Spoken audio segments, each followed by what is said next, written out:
Sapo, ini sudah kita mau naik ke atas. Nanti saya terakhir naik. Hati-hati. Jago memang baik. Anak Pak Bagas Sapo. Setelah Bagas itu ternipu. Sana di mana? Situ. Ya. Oke. Saya sudah berada di atas kapal Bagan. Review 360 derajat. Berada di bagian haluan. Seperti inilah penampakannya Sapo. Semuanya dicat. Tidak ada yang luput dari cat kayu-kayunya ini Sapo. Dan di sana adalah Kampung Bahari, Desa Bahari.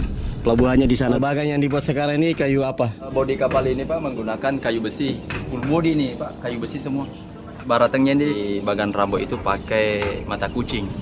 Alasannya pakai kayu mata kucing? Kuat, tahan lama, bisa dikata number wahid lah kalau mata kucing itu baratengnya. Kalau berbicara masalah anggaran kayu, kalau pembuatan bagan ini include dengan plus baut-bautnya di luar finishes kira-kira habis 1 M Pak. Ini apa ini? Ini tempat gabus di bawah ini Pak, tempat gabus di bawah. Mulai solar apa, bahan bakar, situ semua. Nah itu Sapo, semua dicat. Semuanya dicat Sapo. Nah ini tempat ikannya setelah diserok. Sama juga di sebelah, tapi difungsikan untuk dapur. Oh ini? Iya. Ya pelajaran namanya. Giginya 12 meter.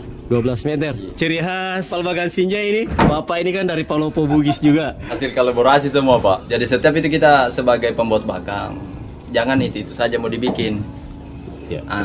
Harus ada perubahan supaya kedepannya bagan Rambo lebih sempurna. Kita masuk. Assalamualaikum warahmatullahi wabarakatuh. Semuanya dicek.